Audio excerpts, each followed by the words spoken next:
welcome back to my garden. It is a dark, dreary December day, but that is okay. We are gonna lean into winter now. We are gonna enjoy the cold. We are gonna enjoy the calm, I would say, and I'm telling myself this as I'm telling you all because I'm trying to get myself okay with the cold that we've been having, at least here in Northern California.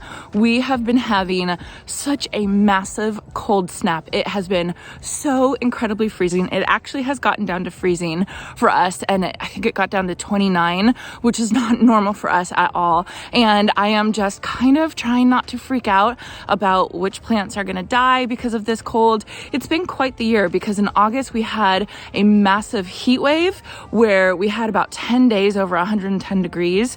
And then now it's like 10 days of like frost and freezing temperatures, which is, I mean, it's quite the swing for us. But it makes gardening interesting, right? So today is day 22 of my Holidays in the Garden series. We are almost done. I'm going up till day 25. And then I'm actually going to take a break from filming for a week to spend the holidays with my family. So I just wanted to give you all a heads up. I'll tell you more about that later. But I just wanted to give you all a heads up that there won't be any videos from me next week. And I hope you all enjoy your holidays with your family during that time as well. So today I wanted to do my December front garden tour. Every month this year, I've done a front yard garden tour and I've done a backyard garden tour. I actually have a garden tour playlist where I have all those videos there. But the goal of doing all these garden tours is so that at the end of the year, I could look back, or we could look back and we could see the progress of all the areas in my garden as, you know, as the seasons changed. And today is the day we're doing that look back. So what my plan is for today is that I'm going to show you around my December garden today, and then I will add in some clips of my garden in the same areas throughout the month. So I'll probably do a little voiceover just so you guys know kind of what we're talking about and what we're looking at and the plants and everything like that. So I'm just going to kind of break it up area by area, and then I'll show you guys the look back of everything. And I have to tell you all, I've told you this a couple times in my garden tours. If you all have the opportunity to do something like this in your own home, in your own garden, do it. It is so incredibly wonderful to have the video or to have the pictures of your garden throughout the season, just so you can see the changes. Because, you know, we all get kind of stuck in a rut and stuck in the same thing and think that our garden looks exactly the same. But, if you take my December garden and you compare it to my May garden, it's night and day. It is absolutely incredible. And so if you get stuck in the winter and you're just kind of feeling whatever, just know in 4 or 5 months, it's going to be totally, totally different, and it's going to be absolutely amazing. And so I'm so happy that I did these garden tours every month. I am definitely going to do it in 2023 because I enjoyed it so much. And I want to encourage you all to do the same thing. You don't have to have a YouTube channel. You don't have to have an Instagram account. Just do it for yourselves and you will completely enjoy it. All right, so let's see. Like I said, we're day 22 of my Holidays in the Garden series. I cannot believe how fast it's going, which is crazy because my kids were just talking to me. They were saying, so it was 7 days until Christmas, and they were saying, Mommy, God, it's still 7 days until Christmas. And I remember thinking, it's only 7 days until Christmas. Oh my gosh. So it is going so fast for me. And probably because, there's so much fun stuff to do. We went ice skating this past weekend. We're watching all the Christmas videos. We're doing all the fun stuff. And I hope you all are enjoying your holidays as well. Okay, enough talking. Let's get into the front garden tour. And I will intersperse the different areas with look backs for the past year, 2022. So let's get started with what I consider the front of my house. This is actually the corner. I live on a corner lot, but I consider this to be the front because I have this annual swoop right here. So you can see there's not too much going on. Let me go over what we have here. So up here, I actually have a bunch of daffodils. It's a daffodil blend from colorblends.com. And the daffodil blend is the spring... I'll leave it on the screen, Spring Bloom Mix. Basically what it is it's a mix to have the daffodils come up at different times across the spring. You can see I already have some starting to come up, which is very exciting. And so basically it should be a longer show, because normally I just plant the yellow trumpets all here. And so it's, it's a couple weeks that I get some color, but I think that having this blend from colorblends.com will make me, have a longer bloom time that we'll be able to enjoy for a lot longer. And then over that, I planted Proven Winners Snow Princess Lobularia, which I am obsessed with this plant. I know it doesn't look like much right now, but it will start looking like something very quickly. These plants have probably doubled in size already. And here in my zone 9B, they last all winter long. So I could just keep them and leave them here if I wanted. Now, they don't last in the heat. You'll see in my look back that the Snow Princess Lobularia that I had here, along with my Supertunia Vista Jazzberry and Sweetheart Lime, Sweet Caroline, Sweet Potato Vine, at the very hot times, the Snow Princess Lobularia kind of were done. And I actually thought they died. But then as soon as it got cooler again, they popped right back up. I unfortunately wasn't able to save those plants because they were all intertwined with the other plants that I was pulling out. So these are all new plants. But if they weren't intertwined, I would have just left them in there. Absolutely. So this is what I have. I'm excited. I think that my goal is to have kind of like a sea of the white lobularia and then the daffodils poking up through it. And I think it will be absolutely beautiful. If we come over to this side, I gotta warn you guys, things aren't looking so hot, but that's okay. My Shasta daisies, I did lose one of them in the heat wave that we had in August, but that's okay. This is actually a sparkling amethyst superbena that's not in bloom right now, but it still actually looks really, really good. So I'm gonna leave it there.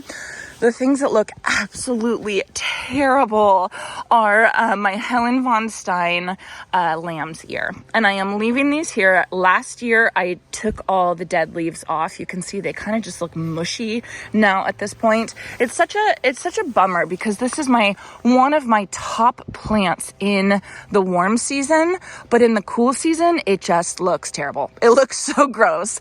I'm leaving the leaves here because it's been so cold. I'm worried about it, and I don't want them to die because of the cold we've been having. So I'm just going to leave this mess here until it starts to warm up a little bit. It's not great to leave the leaves here because slugs and snails like to hide in these plants. I mean, it's like it's like a soft bedding for them, right? If you get in there. So it's not a great thing. It's kind of like a toss-up of whether you want to take all the leaves off or whether you want to leave them on. Because we've been so cold this December, I've decided to leave them on, which is different than what I did last year. I don't remember if I got a picture of that in my January garden tour. I'll see if I did. I'll show you guys. You can see our 3 Christmas trees we have here. I am absolutely loving these, and our plan is every year to add another Christmas tree for decoration so that eventually I'll have kind of like a winter wonderland forest all around here. I think that will be really neat. My Chinese fringe flower is just about to start to go. You can see I have a couple blooms going, but these guys will come into their own January, February, March. They'll be absolutely beautiful and some really, really gorgeous color in our winter garden. And then probably my biggest change in my front yard this year was adding in this Oklahoma redbud tree. So last year I had a Vertigo pennisetum. I called it my monster pennisetum, and it just took over. It took over this whole area. You guys will see in my look back, but I ended up taking that out in early November, and we put this Oklahoma redbud in, and it doesn't look like much right now, but I'm really excited about it. I think it'll be really good. I think it's the right shape for this area. So basically it's like a lollipop shape. It's like a natural tree shape, right? So I'm going to have all this area underneath the plant where when I had the Vertigo pennisetum, it was just a big grass, and it literally took up so much of my square footage. It was beautiful, but it was just too much for this space. So that's kind of a new thing. I'm excited to see how that goes this upcoming year. All right, so let's get going with the look back. We'll start in January for this front area of my garden. All right, everyone. So here is my garden in January. That's January 2022. You can see I have my massive vertigo pennisetum right there off to the left. I ended up cutting it back after that, but you can see how big it was, and it just absolutely took over. I still had some purple fountain grass in the back that I had taken back, and also some lavender. So lots of changes had happened.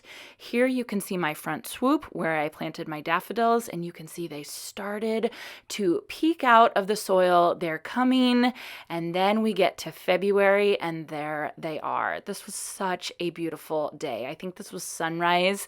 It was so gorgeous, and the daffodils and the Chinese fringe flower in the back were the stars of the show. I had just replaced all the mulch with Jason, so everything looked really clean and really beautiful, and I was really happy with my garden at this time.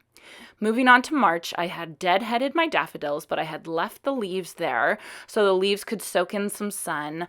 And then I planted some purple pansies underneath. And this was such an afterthought, but I was so happy that I had this. You can see that purple in the back. That is a homestead verbena in the back of the garden, and it was gorgeous. And you can see here in April, absolutely beautiful, and the purple pansies are just going crazy. So pretty and so joyful, and it just looks clean and cheerful to me right here in April. So in May is when I planted my proven winners. I had my Super Tunia Vista Jazzberry, my Snow Princess Lobularia, and my Sweetheart Lime, Sweet Caroline, Sweet Potato Vine. In just 1 month, they absolutely went crazy and took over. I do want to point out my Shasta daisies that are looking absolutely beautiful on either side of the swoop. And here you all can see in June, oh my goodness, how gorgeous. I didn't really know what to expect. I'd always done a mono planting in this swoop, but my goodness, this mixture, it was almost like color blocking at this point. It looked really beautiful. The thing I didn't like is in the back, it really was kind of dark. You can see here in July, the swoop is beautiful. That crepe myrtle tree off to the right is beautiful, but everything in the back is not really holding its own versus everything else. So that is something that I'm going to be working on. This upcoming year is definitely adding more color in my back garden. You can see my vertigo pennisetum. It's just going crazy. August of this year is when we had the massive heat wave, triple-digit temperatures just for days on end, and the Snow Princess Lobularia really started fading into the background. However, the Sweet Caroline, Sweet Potato Vine, and the Super Tunia Jazzberry, they were doing absolutely gorgeous, along with that crazy vertigo pennisetum.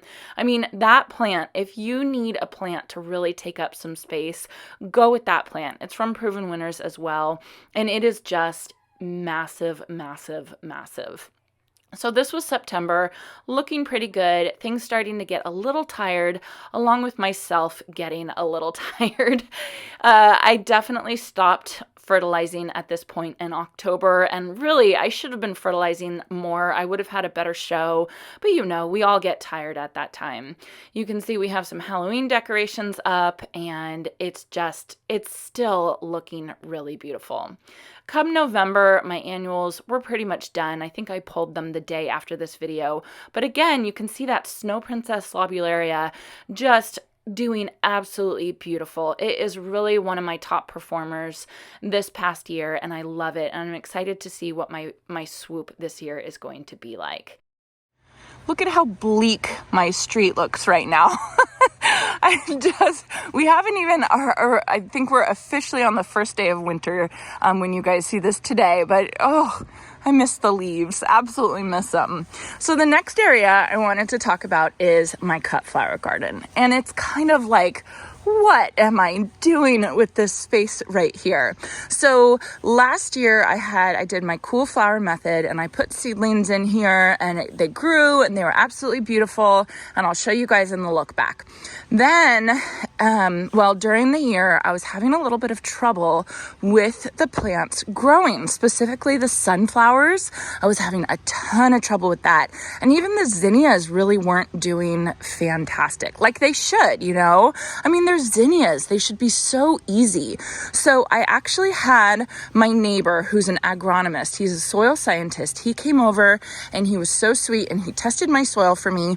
You guys, it is such a fantastic, informative video that I had with him coming over and talking about soil and soil testing. If you have a chance, check out that video because it was enlightening. It was so interesting to hear everything he had to say. I will link it up above and I'll also link it in the description down below. So, after he tested my soil, we came to found that I had quite a few deficiencies in a couple things. One of them was, I think it was calcium, he said. So I had to add gypsum to the area because the calcium, it basically would clump the soil together too much actually. And so it would make it so that the roots can't get through. And then I was severely deficient in nitrogen, which was, not really a surprise. I could kind of tell that. So anyway, I had to come through and I had to amend my soil. And then the other thing that he was telling me was that you don't actually want to use a tiller if you don't have to, which was a shock to me. I could not believe he said that. He said it was actually better to get in there with a shovel and to turn the soil yourself. It's actually better for the health of the soil. So I decided to do that with this area this year and it was great. I'm glad I did it, but I don't know if you guys can tell, there's about a 1 to 2 feet mound of soil here right now. I mean, it's literally a mound. I can't believe it. Once I loosened up all the compacted soil, I have so much extra soil in this garden bed right now. It's just, it's like I'm planting on a mountain, basically. It's absolutely crazy. So I kind of got paralyzed then at that point, and I couldn't decide what I wanted to do with this garden bed, with this mound of soil that I had. And so I was thinking about it and thinking about it and thinking about it. And then I finally decided that I wanted to put some raised garden beds in there. So this whole thing got kind of put on the back burner. And now I'm going to have raised garden beds. I'm going to do it right after Christmas. I'm going to start working on this project, but I'm going to make some 3-tiered raised garden beds. I already have, all my material picked out and I already have a whole plan of how I'm going to do it. And I, of course, will film it for you guys. But I just want to let you know why I haven't jumped on planting my ranunculus, my anemones, my tulips, my daffodils, all my seedlings. I had already grown all my seedlings to put in here for the cool flower method, but I decided to hold off on all of them because everything kind of changed. So that's the big news with this cut flower garden, and that's why it looks the way it does right now. How it should look right now is I should have little baby seedlings in here, but because of my mountain, I know it's not a mountain, but I just imagine it as a mountain. If I plant this, the plants will be kind of up and over like this. And then once I start watering it, the soil will kind of run down because this is on a slope right here. So that's why it kind of looks the way it does now. But let's do a look back right now, starting in January, and look back and see how my 2022 cut flower garden did in this area right here. All right, so starting off in January 2022, you can see I am first showing you my anemones. That's my first bloom in January. I was so proud of it. I mostly had my cool flowers here. Everything was very young. Here's February still. Everything's pretty young. The anemones are going, but everything else is still just leaves. But our last frost is usually not till the end of February, beginning of March, so I was just happy to have anything at this point. Then coming up to here in March, I'm starting to get a little bit more blooms. Things are starting to look good, particularly the anemones and the ranunculus. They're very pretty. That Hortonova netting is holding up my bridal pink snapdragons, and they're looking really good as well. You can see I kind of did clumps of flowers this year instead of lines. I liked it, but it did make it a bit messy. It was hard to keep track of where everything was. And then I had a whole plan this year of turning over my garden for 3 times. And you guys will see later on in this look back, it's just not going to work. It just didn't work this way. Right here, I'm showing you the Snapdragon Bridal Pink. That one's starting to go in March. And then back here, I have my Bachelor Button and my Delphiniums. They're starting to come too. So really excited for April. Here's April, and things are starting to bloom. And I started really cutting off my garden and really using a lot of the flowers. Now, this month we did have one really big windstorm, and it actually knocked over a lot of my plants, unfortunately. Right there is a bouquet I made of all the plants that were knocked over, and that wasn't even all of them. So the garden would have looked a lot better, but that's all right. Then in May, I started turning over my garden. The Prairie Sun Rudbeckia, you can see right there, was pretty much the only thing I had blooming. And this was the problem with turning over my cut flower garden so frequently. It didn't leave me enough time to enjoy the blooms. Yes, I got blooms in each of the succession plantings, but it just didn't leave me enough time. I had way too many baby plants for too long in the garden this past year. So this next year, I am totally changing things up. I don't even think I'm going to do a succession planting. I might, but at this point, I just, even looking back with these garden tours, I can tell that the majority of the year was just waiting for these seedlings to grow up and to get big enough. So technically my plan worked, but I kind of looked over it and it just didn't, it just wasn't exactly what I had imagined. So here we are in July. The crepe myrtle tree is looking absolutely gorgeous, and the plants are starting to grow again. These are my warm season plants.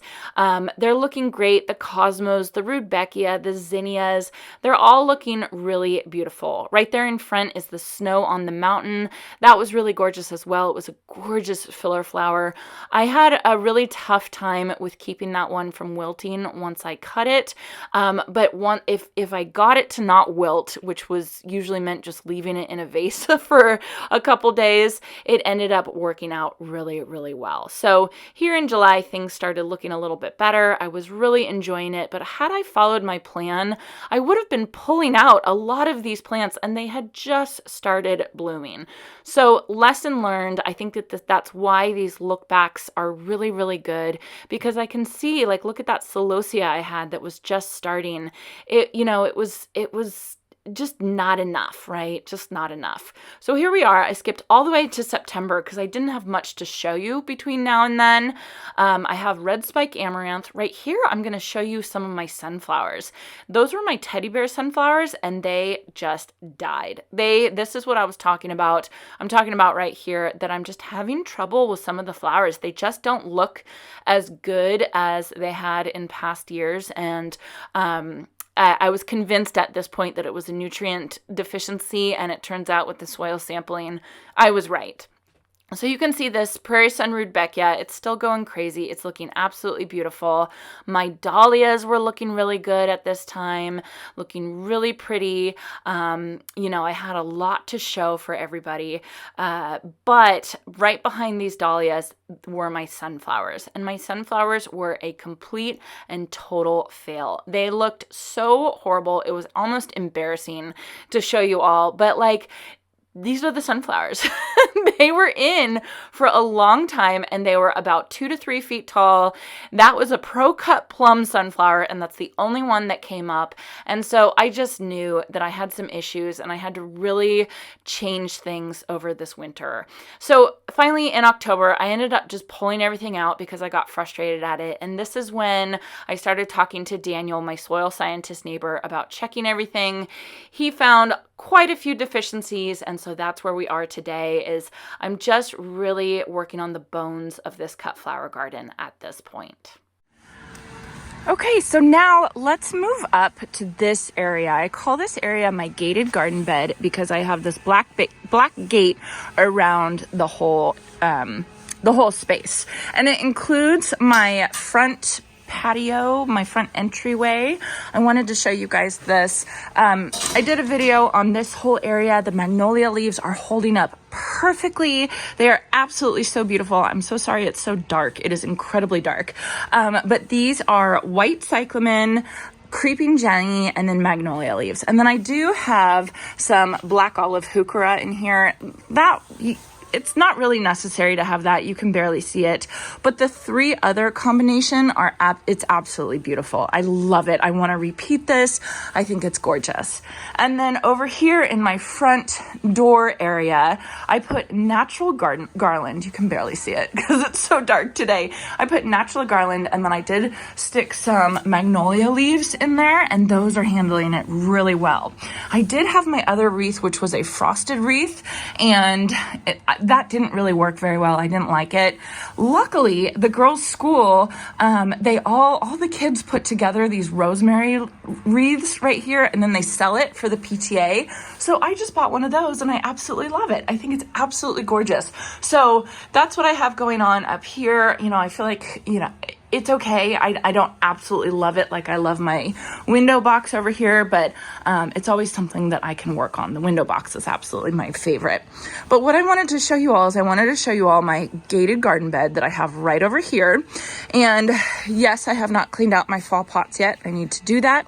It's really gross. There's actually a moldy pumpkin in there that I need to get to, but that's okay. We just will ignore that. But this is my gated garden bed area right here. And this had a couple changes this past year, but the main change it had was this swath of annual vinca. I have annual white vinca right here. And basically, the idea with annual white vinca, actually in zone 9B, it will survive. It will survive with us and it'll come back as a perennial. However, you notice it's not looking too hot right now. We have been so cold this December. I really think it died. I think it's done. I think I think there's a couple plants like this one right here that survived, but I'm pretty sure the rest of them have died. I'm just going to leave it and see what happens, because I did have some, heliotrope right here. This is just heliotrope. Doesn't it look like this guy died? Doesn't it look absolutely terrible? But this is what it looked like last year, and I thought it died after a frost that we had, and it came back absolutely incredibly beautiful. So I'm just going to leave it and we're just going to see what happens, but I'm not going to put too much pressure on these plants to perform just because it really has been so cold. You can see I have more Helen von Stein that's just not looking really beautiful at this point. I did cut back all my Mystic Spires blue salvia to about 12 inches. I will cut it down to the ground, probably in, I would say February, I think is when I'm going to do it. And then over here on the other side, I do have a bunch of sweet pea seedlings that I'm going to grow up this gate. And I'm actually going to extend this gate up a little bit higher with maybe some Hortonova netting, with the hopes that the sweet peas will grow on that. So I think it'll be really beautiful next year, but I do think this vinca is kind of a goner, which is really sad, but that's okay. It's so cheap. You can get them in 6-packs here. So I will just replace it because I really, really did love it. But let me show you all a look back on what this gated garden bed looked like during the 2022 gardening season, starting with January. All right, so here is January 2022 in my gated garden bed. Not looking so hot. I have to admit, it's not looking that pretty. You can see my border of dianthus right there. And that was kind of something that I was going back and forth on all season. Sometimes it was blooming really great. Sometimes it was not. Here in February, you can see my tulips are starting to come up, and really my loropetalum, or Chinese fringe flower. And that's the thing that was really, really beautiful. Now that plant was a tough one for me because it was some good winter interest, but in that spot, when it wasn't blooming, that shrub, it really didn't do anything for that spot. So I ended up taking that shrub out later on in the year. You'll see that. Here we are in March. I'm starting to get some color. The main color is that dianthus border that I have. And this is kind of, why I was going back and forth, because look at how beautiful it looks when it's in full bloom. Oh my goodness, it was absolutely gorgeous. I would get so many compliments on it. It was an absolute showstopper. But you can see right after that, it faded out. It faded out, and it was kind of just a waste of space right along that border. Here I had done these pots. I thought they were so beautiful, and this is my common heliotrope that I absolutely love. It's one of my favorite plants. Here this month is when my my Mystic Mystic Spire's blue salvia started coming into its own, and I'm pointing it out there, but then you can see my Chinese fringe flower. It's out of bloom and it's just not looking too hot. Moving on to the next month, that's when I finally decided to take out that dianthus. This was actually in August, so I did skip a couple months, but I had taken it out and I had replaced it with this annual vinca. And I really do think that that was a fantastic decision because I had just planted it. It looked good right off the bat, but you'll see in the next month it filled in incredibly. And it was absolutely beautiful with that Helen von Stein lamb's ear and the Mystic Spire's blue salvia behind it. And then even the limelight hydrangea. The whole mix was absolutely gorgeous in August and September. And I really enjoyed the combination. I felt like just having a little bit cooler colors in that spot right there, I think is going to be what it needs, I think. So in the next month here, I will show you things start to grow in, the vinca almost becomes a sea of white, and it really is looking gorgeous. And I'm hoping that this vinca is going to survive our cold weather, like I was saying, but I just don't think it's going to survive. I don't think it's going to handle how many days of frost and even freezes we've had this winter, but that is okay. Vinca is not expensive. I can replace it very easily, and even if half of it comes back, I can fill in the other ones. But you can see that wave of white is really, really pretty in this gated garden bed.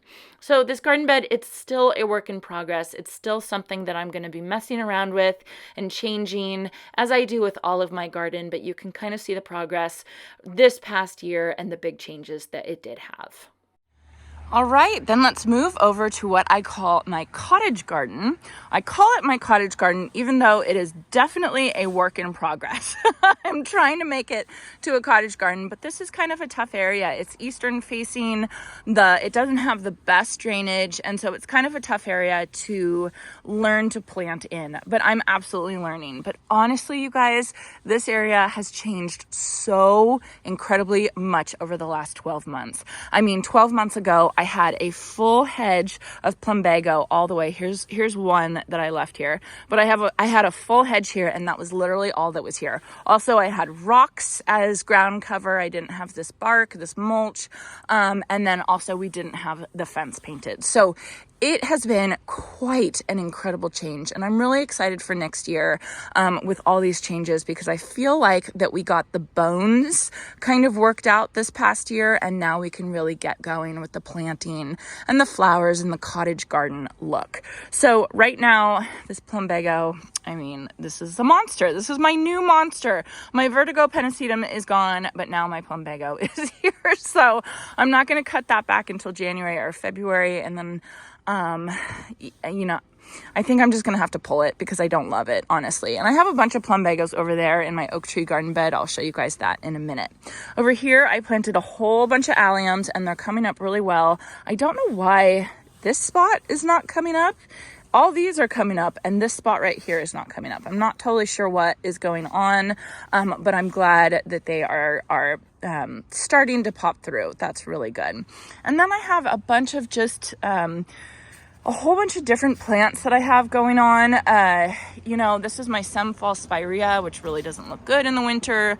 No winter interest. I think I do need some more winter interest in this whole garden bed, and I will try and work on that a little bit this next year. I have lots of plans for these plants this upcoming year, and I'm really excited about it. But I did want to show you guys what this cottage garden bed looks like now in December, and then we can do a look back and see what it looked like this past year. So let's start with January 2022. Actually, let's start with summer 2021. I wanted you all to see the hedge of plumbago that I had here when we first moved into this house. Lots of green, but such a mess. So early January of 2022, I cut back all of that plumbago, and you can see the landscape rocks that we had there. It just didn't look very good. It was clean, it was tidy and manicured, but this is just not what I wanted my garden to look like. I knew this area had so much more potential, and to this day, I'm trying to get it to rise to its maximum potential.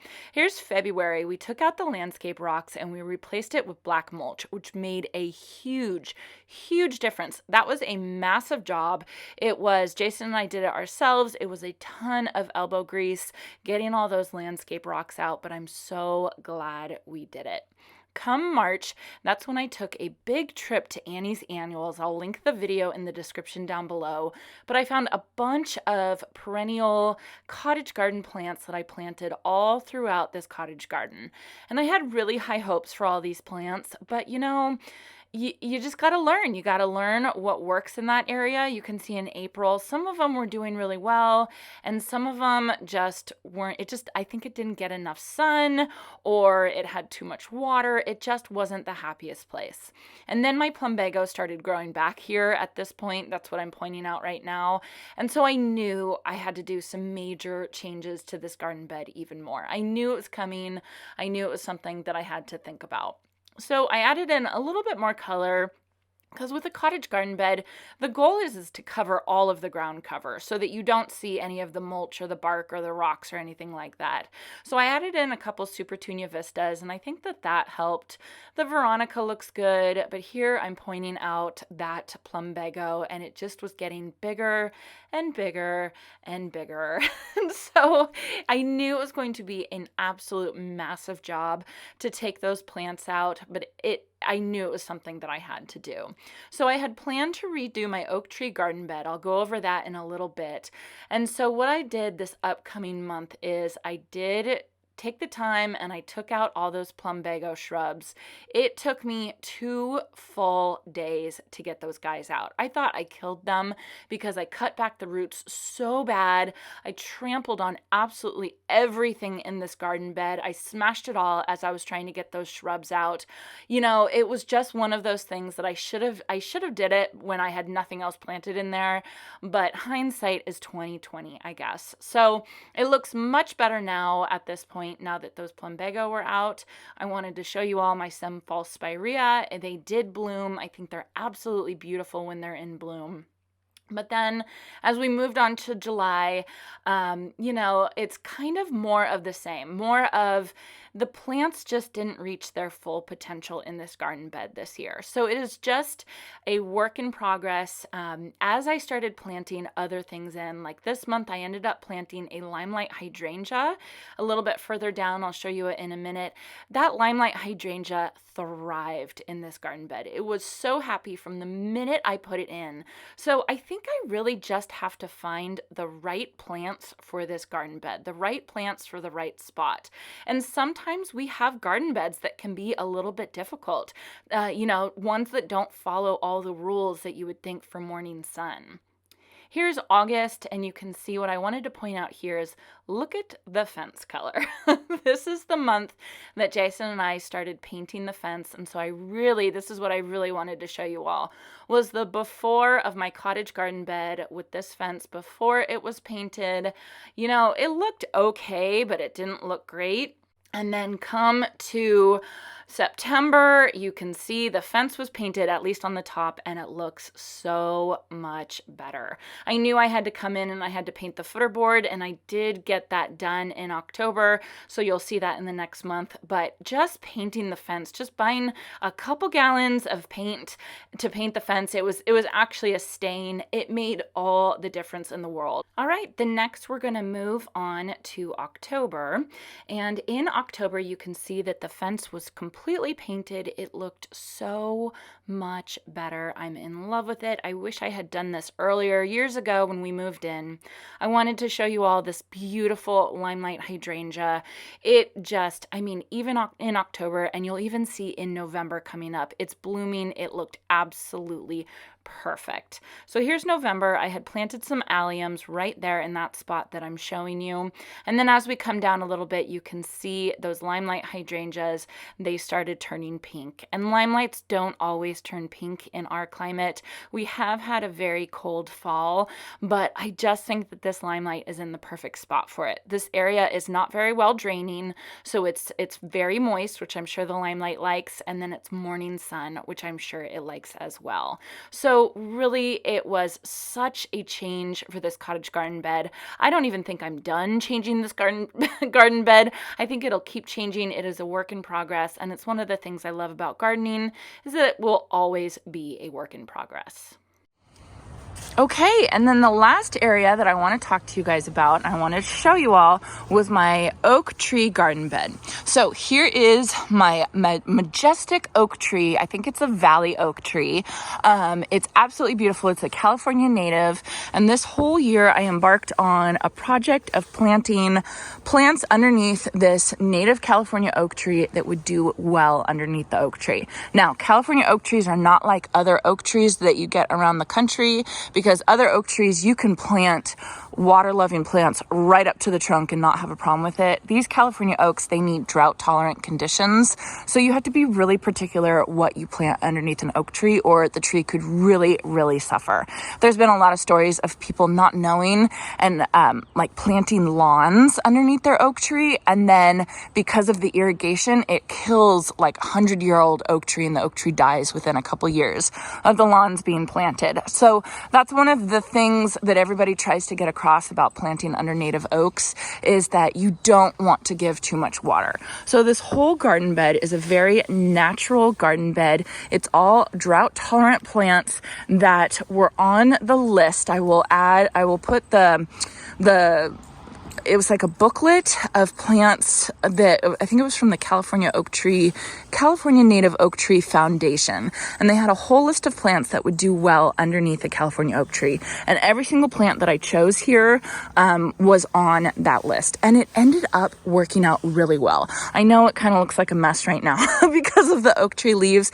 And I'm just not going to worry too much about it, because this whole garden, it's very far away. You know, it's all the way around the corner, and I often don't come over here. I don't really think to come over here. So this whole garden bed is meant to be a little bit more natural, a little bit more, you know, like there's leaves, there's some weeds. It's, you know, nothing's totally pruned except for maybe my plumbago that I'm pruning into an espalier right there. I don't even think it's going to look like a espalier, like my ivy espalier. I think it's going to just look kind of like a wall of plumbago once it starts growing up. But with this whole area, I'm really, really happy about it. Almost every single plant here is absolutely thriving. These southern sword ferns are just super, super, super happy. That was a great choice to have them there. I have some buddleia right here, some butterfly bush. I have, I have liriope here. I have plumbago, like I said, back there. I have some sea lavender or status that you can't see underneath all the leaves, but really, it's looking really good. And how it looked before I attacked this area was terrible. It was just like a forgotten area of my home. I really didn't even pay any attention to the area. And so I want to show you guys a look back on what the whole area looked like from January all the way until now, just so you guys can see the changes that we had in my oak tree garden bed. So starting off in January, really January through May, there is not much to look at in this garden bed. It was a completely forgotten about garden bed. I did want to show you the fence so you could see what the fence looked like before we painted it. Here, I've just skipped from January all the way to May because really nothing changed. It looked exactly the same. It was something that I did not pay any attention to. I barely even weeded the area, which I'm so embarrassed to say, but it's totally true. It's completely around the side of my house, and so it's just an area that I often forget about. So this month, I knew I had to do something about it. I knew I had to get things changed, and so my big project for June was doing the oak tree garden bed makeover. I had so much fun with it because I was researching how to plant under an oak tree garden bed, drought-tolerant, native plants, what I could plant, what would be a good option, and I think it turned out absolutely beautifully. I love it. I wish it could stay clean like this with this nice black mulch, but of course under an oak tree, that's just not going to happen. So I accepted the fact that it was going to be more of a natural looking garden bed, but I just think it's absolutely perfect. And I think as the plants grow and keep growing and getting bigger, it's going to look more and more native and more natural. You can see in July, things are starting to get a little bit bigger. Those heucheras are absolutely popping. I was a little bit worried about those to see if they would thrive right there, but so far they've been doing really, really good. So you can see here is August, and I do have these naked lady amaryllis back there. You can kind of see them. They had faded at that point. They're so beautiful, and they obviously thrive there. So I think I will expand those this upcoming year, adding in some more of those amaryllis bulbs. I think it's really pretty. And then moving on to September, here I'm just pointing out a little bit of the kids' fairy garden, but you can see we had painted the fence. We had painted the fence behind, and it really made a huge difference. It made all those flowers pop. It made the purple pop. It made the status or sea lavender pop, and I'm super happy with how it turned out. It really made a big difference. The next month, we actually painted that footer board. So it looks much better once I painted it. I did want to show you guys the Pugster Blue butterfly bush. I left that in just because it looked really pretty. It's obviously not in bloom right now, but it's just some color that I have there that I think will be really, really good. And the goal is to train that plumbago up the espaliered wire that I have right there. We'll see what happens. We'll see if it does that, or if it's kind of just something for the plumbago to grow on. Here's October. The leaves have started falling, and it's looking a little rough, but I'm gonna lean into the roughness of this garden bed. It's just not a garden bed that I can keep manicured and keep looking nice. And you know, I don't leave leaves in garden beds for the health of the soil because we're just way too dry, and you only need a tiny bit of leaves for the health of the soil. Otherwise the leaves won't break down in our area. I was talking to my neighbor who's a soil scientist, and he told me that, and I agree with him just from experience in my garden. But a little bit of leaves in there I think looks pretty. It looks natural, it looks native, and it looks like a garden beneath an oak tree, which is exactly what it is. So overall, I think it looks really, really good. Oh, I left this in so I could remember the name, Citronella heuchera. So yeah, I think it looks really good. I'm happy with it. I'm really proud of this garden bed this year.